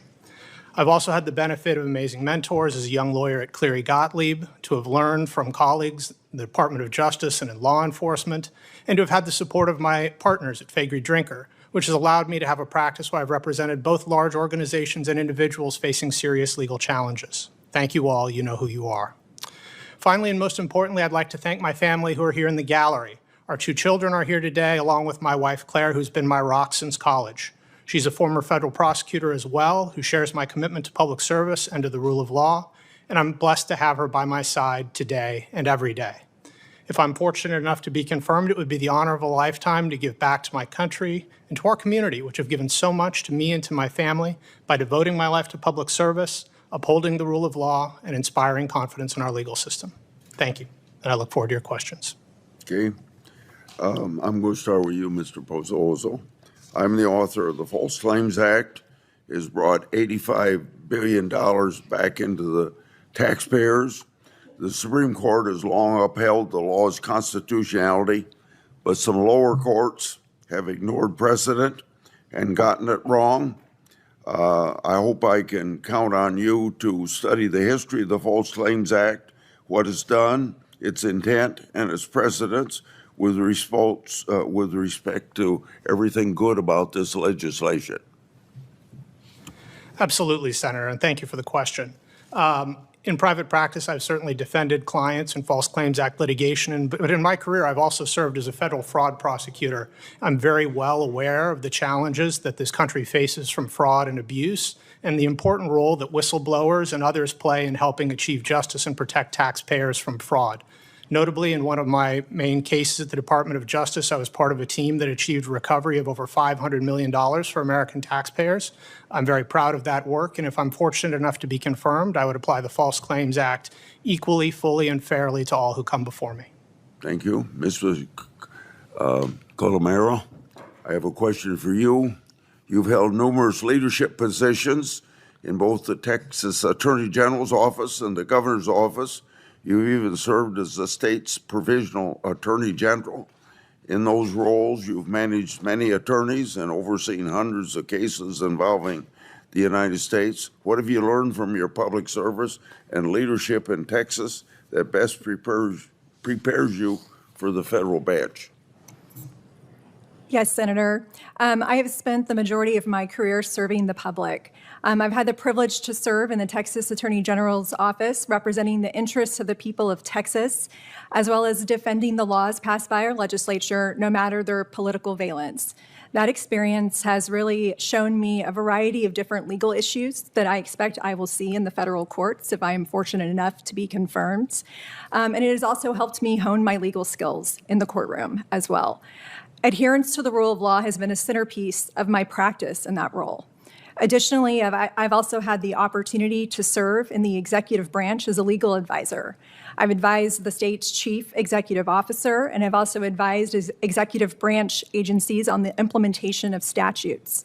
That role has given me great exposure to the legislative process and has taught me that the text is what survives after bicameralism and presentment. And that experience has really shaped how I view statutory interpretation. I think two principles will help me as I ascend into a different role, and that is adherence to the rule of law and just a strengthening commitment and my continued desire to serve the public. If I am fortunate enough to be confirmed, I will commit to hear and handle all cases before me in a fair and impartial way. Thank you. Mr. Martin, you've also been a career public servant, federal prosecutor under Obama, Trump, and Biden administrations. You've earned the trust and respect of U.S. attorneys appointed by both presidents from the parties. What did you learn from working with people that held different points of view that you will bring to the bench? Senator, I've had the privilege of working in leadership roles under different U.S. attorneys, under different administrations. And I've learned from all of that experience to follow the law, to look at and analyze issues from different angles, to listen to other people who might have viewpoints that are different than yours on the law, and always to do the right thing under the law. And if I'm privileged enough to be confirmed, I think those qualities will help me as a judge. Okay.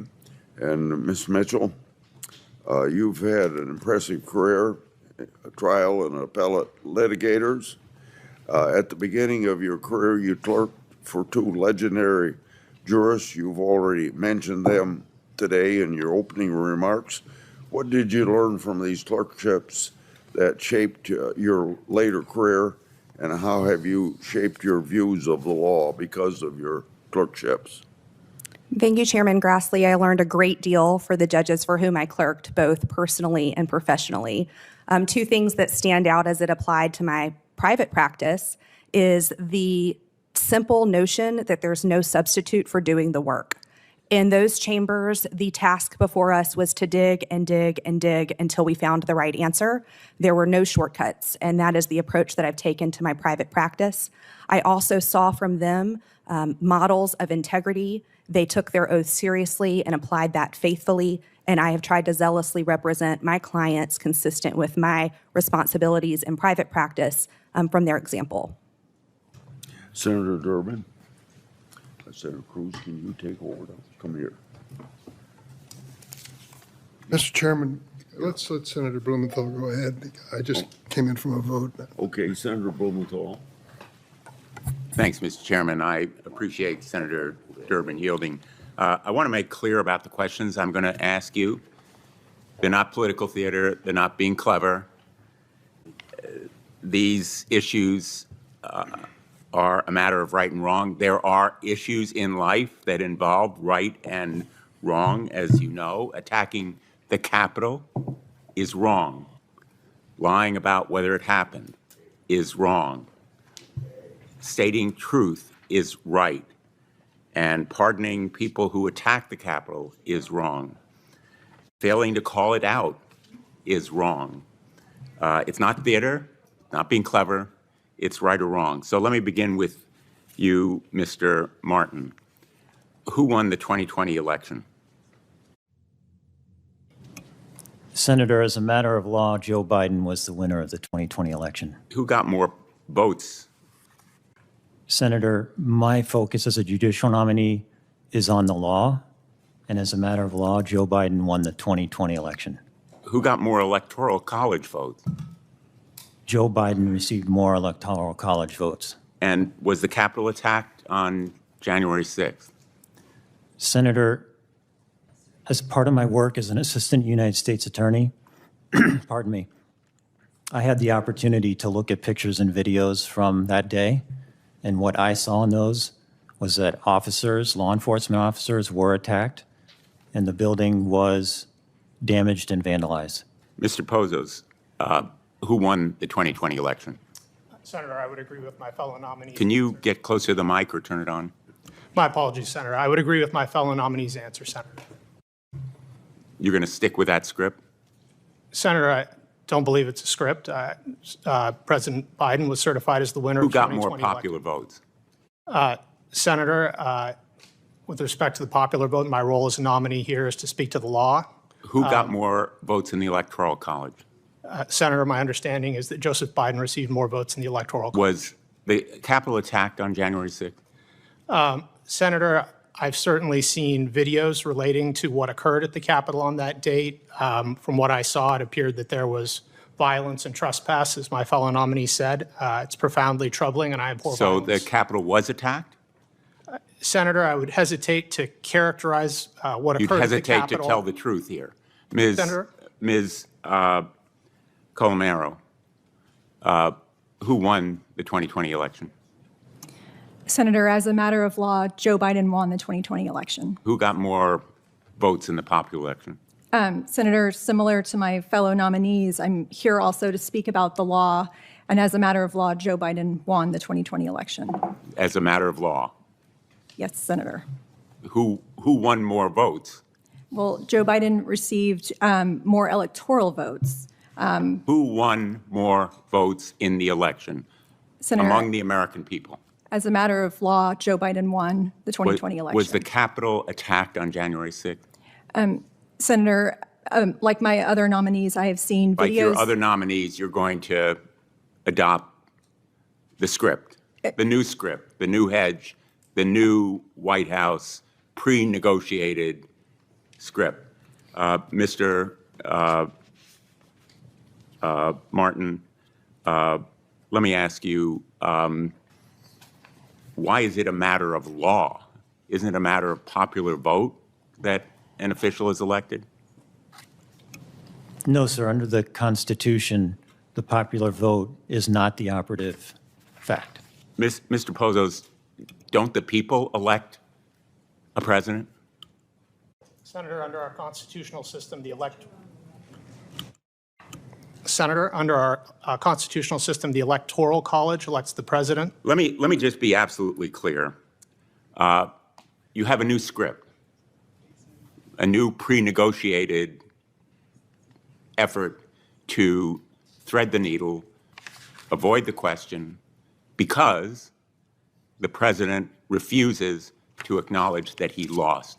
He declines to accept the truth that he lost the 2020 election. You are protecting the lie by failing to acknowledge the truth, and it all goes to your independence. If you're unwilling to show us that you're independent of the president at this early stage of your service, you disqualify yourself as judicial nominees. And the president's still trying to prove he won, sending officials to Georgia, trying to concoct evidence. If he were not putting his thumb on the truth, you'd be willing to state it here, and you are putting loyalty to him above fidelity to the law and the Constitution. The law doesn't dictate the results of an election. The people do. Thank you, Mr. President, Mr. Chairman. Thank you. Senator Kennedy. Thank you, Mr. Chairman. Are any of you going to be dependent upon President Trump or any president as a federal district court judge? No, Senator. No, Senator. Okay. Or before you render a decision, are any of you going to pick up the phone and call the President of the United States and ask him or her how you ought to rule? No, Senator. No, Senator. No, Senator. Okay. All right. Mr. Martin, tell me about Section 230 of the Communications Decency Act and the Internet, social media. Senator, I have not come across Section 230 of the Communications Act during the course of my career as a prosecutor. I can't comment on it.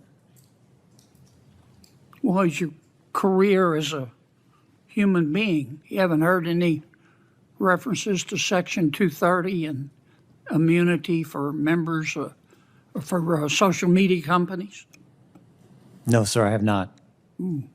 Okay. All right. How about you, Mr. Pozos? Am I saying that right? You are, Senator. How about you, sir? Senator, my understanding generally, while I haven't practiced in this area, is that it affords a level of protection to internet service providers that publish content of other parties. It says if I post on Facebook and I defame somebody, Facebook is not at fault, right? Senator, I have a very rough understanding, which is consistent with what you've expressed. Is that a yes? Yes, Senator, subject to the caveat that I am certainly not an expert in the area. Well, what if, and that seems fair to you, doesn't it? I mean, thousands, hundreds of thousands, a million, millions, squillions of people post on Facebook and they offer their opinion, right? Senator, I think that the approach that was... I'm not trying to trick you, Counselor. No, Senator, I'm trying to articulate that my understanding is that when Congress enacted that provision of the law, it was trying to balance the interests of fostering speech through the internet with the potentially chilling effect of liability. I understand, Senator, that there is a debate ongoing about the appropriate scope of those. Counselor, I love you, man, like a taco, but you're using up all my time here. Do you think 230 makes sense to you? Senator, I think that it is an approach that could be rationally achieved by Congress, and Congress could, if it chose to take a different approach, likely do so as well. Do you think it was a good idea? Senator, I think that as a matter of law, we have a legal system that regulates speech, and I think that it is fair, robust, and I would have no hesitation. Let me put it this way, Counselor. Yes. You're sounding an awful lot like a lawyer. It seems to me it's fair to say Facebook can't be responsible for the content of what all the people who use it post. Okay? Fair? I'm willing to say it is. But does it make a difference if Facebook picks and chooses what I see? Doesn't that seem like putting your thumb on the scale? It would certainly be favorable, it would seem, Senator, yes. What does that mean?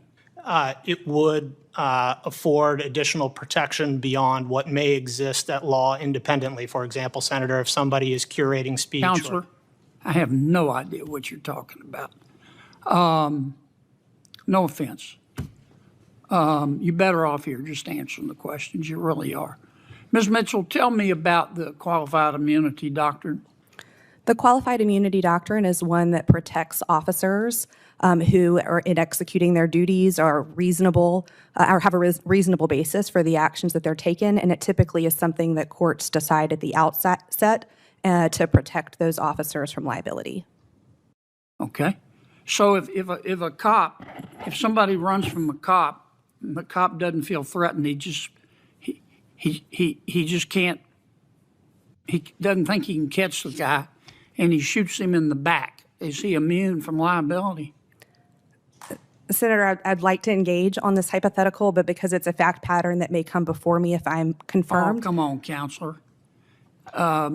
If I'm a cop and I'm talking to a suspect, and he turns and rabbits on me, and I say, I don't think I can catch this guy, but I know how to stop him, and I shoot him in the back. Are you telling me I'm immune as a cop from liability? What I can tell you is the legal test, Senator, for qualified immunity, which is whether there was an objective basis. Does it apply in a criminal case? It's a apply in a criminal case, does it? No, Senator, these are typically in 1983 actions. So I can't shoot him in the back, right? Again, I don't want to comment on a specific fact pattern. I principally have practiced in civil law and haven't encountered that specific fact pattern, but I would look at the developed body of precedent on qualified immunity and ask the question that I understand the Supreme Court has settled about whether there is an objective basis for the officer's actions. Yeah, okay. I get what. Look, you're smart. I've read your resume. I just caution y'all when you go back to your friends at the White House who've gotten you ready for these hearings, don't dodge the questions. Just answer them. Okay, if you don't know, just say I don't know. I just think you're very qualified, Counselor, but I can't believe you dodge on the question.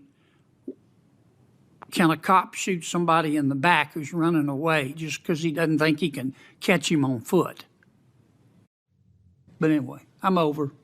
Thanks, Mr. Chairman. You're a rock star. Thank you, Senator Kennedy. Some days. And I appreciate you're not asking the Texas nominees about the rule against perpetuities. I'm waiting for someone to get We there. were going to get to that. I ran out of time. Senator Durbin. Thank you, Mr. Chairman. Mr. Martin, in April, the Justice Department's Weaponization Working Group issued a report detailing weaponization of the Biden Justice Department. The report focused on prosecution rising out of the U.S. Attorney for the Eastern District of Michigan involving the FACE Act. Are you familiar with the FACE Act? Yes, sir. Okay. The report claimed that career prosecutors working on this case demonstrated anti-Christian bias in prosecuting defendants who blocked access to a reproductive health care clinic in Michigan. One day before this report was published, two prosecutors in your office were terminated for their alleged misconduct in this case. Do you believe that apolitical career civil servants should be terminated simply because they are assigned to work on certain matters? I do not believe that career prosecutors should be terminated simply because they decided to work on a case. Did you have any role in terminating these two prosecutors who were assigned to work on the FACE Act cases? No, Senator, I had no role whatsoever in the decision to terminate them. Thank you. Ms. Colmenero, are you familiar with DACA? Yes, Senator. You realize it was created by President Obama 14 years ago, Yes, Senator. and more than 800,000 individuals have taken advantage of that program. And every 2 years, they are required to register and re-register with the federal government to to pay a filing fee of $600, go through a background check, criminal background check, that allows them at the end of the day to be able to work legally in the United States and not be deported during that period. If they commit a crime between registration periods, they can lose all DACA protection. Are you familiar with that? I am generally familiar with the contours of what you just described. Do you know what the term relevant reliance interest means? Yes, Senator, I am. The conservative U.S. Court of Appeals for the Fifth Circuit recognized, quote, the immense reliance interest that DACA has created when it kept in place a stay for current DACA recipients. Do you agree with the Fifth Circuit? Senator, as a judicial nominee, it would be inappropriate for me to express a comment on whether or not I agree or disagree with an appellate court decision.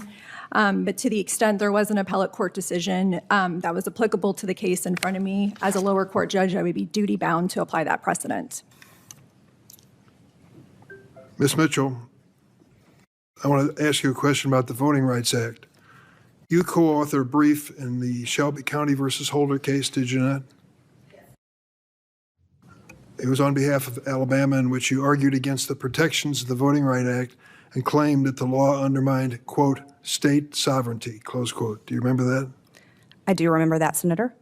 You also claimed that certain provisions of the Voting Rights Act were inappropriate because things in Alabama and the southern states had sufficiently changed since the original passage of the Voting Rights Act in 1965. Yet time and again, as soon as the Roberts Court has weakened the protections of the Voting Rights Act, we have seen southern states move to further disenfranchise black voters. Are you aware of the current controversy on redistricting and the prospect of many minority seats being eliminated? I'm not working on any of those matters, Senator, but I'm generally familiar with them. Do you still stand by your efforts to weaken the Voting Rights Act in light of what's happened since? I don't want to offer any of my personal views on that, but I stand by the arguments that Alabama made in that brief, which was an amicus brief concerning the constitutionality of the Section 5 preclearance requirement. And I believe we made good faith arguments under the law in the best interest of our client. Mr. Pozos, in 2020, you were featured in the Philadelphia Business Journal, where you were asked how the Philadelphia business community can help heal racial divisions. In part, you answered, and I quote, our divisions are particularly acute when our communities lose faith in the legal system. That trust is particularly fragile when the composition of law enforcement, the bench, and the bar do not reflect the communities they serve. I agree with you. Can you elaborate on the importance of diversity in the legal system? Senator, I believe it's absolutely essential that we get the best possible talent for our legal system and for the men and women of law enforcement from every possible source that we can. In my career, I've been fortunate to mentor and advise many young people considering whether to enter the legal profession from a wide range of backgrounds.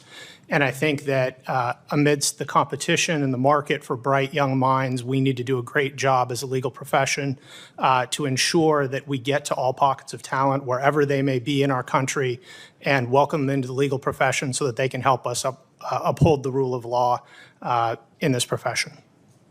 Basic question. Do you believe that diversity is an important and worthy goal and objective in filling vacancies in the legal profession? Senator, I think that if we are true to seeking out excellence wherever it may be, that question will be moot. I doubt it. Thank you very much.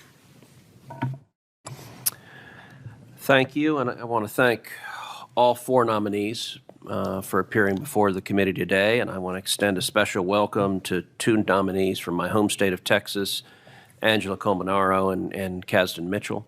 I entered into the record an introduction for both of them. I apologize that I wasn't able to physically be here at the beginning of the hearing. But I will say to the two of you in particular that both nominees have gone through what is an extensive process for vetting judicial nominees in the state of Texas. Senator John Cornyn and I together have a bipartisan federal judicial advisory committee of roughly 25 lawyers across the state. They are among the most respected members of the bar in every region of the state of Texas. It is deliberately a bipartisan group, and for every judicial vacancy in the state of Texas, we post a public call for applications for lawyers practicing in Texas who wish to serve on the bench. That committee then reviews those applications, interviews the best the best individuals in terms of their qualifications, makes recommendations to Senator Cornyn and myself. Both Ms. Colmenaro and Ms. Mitchell went through that process with flying colors, impressed the committee, and then both of you, I had the opportunity to sit down and interview you both at length. And I will say you're both very impressive lawyers. And Texas, we are blessed. We have 32 million people. We have no shortage of principled, qualified men and women who very much want to serve on the bench. And you both risen to the top based on excellence, based on integrity, based on fidelity to law. In the course of those interviews, as a practice, I don't ask any potential judicial nominee how you would rule on any pending case. That would not be an appropriate question to ask a potential nominee. But I do try to delve into your commitment to following the law rather than whatever your own particular policy preferences might be. And federal judges, by design, they have life tenure. They don't stand for election. They're not political players, and many of their decisions, particularly federal district judges, which both of you are nominated for, are never appealed. And so in many instances, if and when you're confirmed, your ruling in a particular matter will be the final disposition for the parties before you, whether in a criminal case, where you could well be responsible for someone's life or death or the entirety of their liberty, or in a civil case for enormous consequences that can play out. And so I want to thank all the nominees, but particularly the Texas nominees for your nomination. I want to give you both a chance. Ms. Colmenaro, you began your legal career by clerking for Judge Joe Fish on the District Court of the Northern District of Texas. How did that clerkship shape your understanding of the role of the federal trial judge, particularly when it comes to preparation, judicial temperament, and managing a courtroom? Yes, Senator. I was fortunate enough to clerk for Judge Fish in the Northern District of Texas. And what he showed me is that it is important for the judge to be the most prepared person in the courtroom, more prepared than the lawyers, and to know the law in all shapes and forms better than anybody. He also exhibited judicial humility and took his oath of office incredibly seriously, and kind of knew that with the great responsibility that he had to show fidelity to the law at all times. And so he exhibited that day in and day out and was a great role model for me when it came to ensuring that every litigant who came before him was treated in a fair and impartial way. You and I also had the opportunity early in our legal career to work for Governor Greg Abbott. I worked for him when he was Attorney General. Greg Abbott, he's a dear friend. As you know, when he's in the state capitol and he pulls on his driving gloves and is on the slick marble floors, that his wheelchair can book it. And my question is, how frequently have you had to run to keep up with him going across the state capitol? Every single time, which is why I don't wear heels. That is wisdom. Ms. Mitchell, you clerked for Judge William Pryor of the U.S. Court of Appeals for the 11th Circuit. and later for Justice Clarence Thomas. Both of them are also dear friends of mine, an extraordinary jurist. Tell this committee what you learned working for both of them. I learned so much from the judges for whom I clerked. One principle that stands out as I sit here today is that the old saying that what is right is not always popular and what is popular is not always right. And I saw them live out their oath with fidelity to the Constitution, our federal laws, judging without fear or favor, and treating everyone that came before them with respect. And that was a tremendous opportunity as a young lawyer to be shaped by their example. Thank you. Senator Whitehouse. Thanks, Chairman. Welcome, everyone. The 22nd Amendment says that no person shall be elected to the presidency more than twice. Is that correct? That's correct, Senator. Is any person exempted from that constitutional bar? No. So the current occupant, having been elected twice, is covered by the 22nd Amendment, correct? Yes, sir. Does anybody disagree? No, Senator. No, Senator. No, Senator. Thank you. I'd like to talk a little bit about fraud upon the court. First of all, would one of you care to define it for me?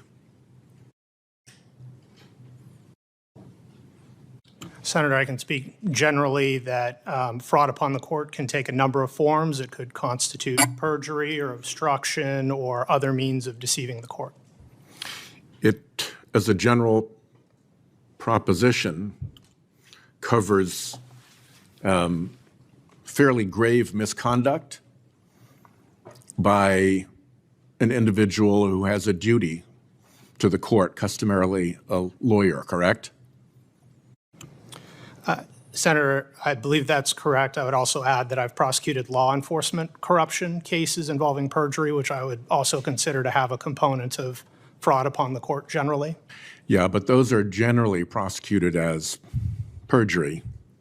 Fraud on the court is a kind of unique creature of its own that can be policed by the judge, really sua sponte, like a contempt, correct? I believe so. I believe so, Senator, yes. Does anybody disagree with that? No, Senator. No, Senator. No, Senator. And is it true that if a fraud upon the court has been committed in a particular case, that the judge has all of the sanctions available to them in the case that are provided by Rule 11 or the general contempt power of the court? Is that correct also? Yes, Senator. Yes, Senator. Yes, Senator. Yes. And in the event that a fraud upon the court has been committed, not only are the disciplinary rules within the court and within the case applicable, but judges can make referrals to the bar for further disciplinary action against the license to practice law. Is that also correct? I believe so, Senator. I don't have any personal experience in this area. Well, that's good. I believe that is correct too, Senator. Yeah. And ultimately, as you suggested, Mr. Pozos, referrals for criminal conduct along the lines of obstruction or fraud or perjury can also be made, correct? Yes, Senator. The cases that I involved did not involve referrals, but that is something that a judge may do. Either way, do you all agree that fraud upon the court is a very, very serious matter? Yes, Senator. Yes, Senator. Yes. Yes, Senator, I agree. Very well. Thank you very much. Thank you. I'd like to enter into the record a letter supporting Ms. Mitchell's nomination from 43 former law clerks of Judge William Pryor. They endorsed Ms. Mitchell stating, quote, "If confirmed, we know that Kasdan will ensure that all litigants who appear before her know that their argument has been heard and considered with the utmost care and respect. As she has done in every chapter of her life, Kasdan will demand excellence of herself in this role too," end quote. Without objection, we'll enter the letter into the record. I want to thank each of the nominees for your testimony today. Written questions for the record may be submitted until June 17th at 5 p.m. And with that, the hearing is adjourned.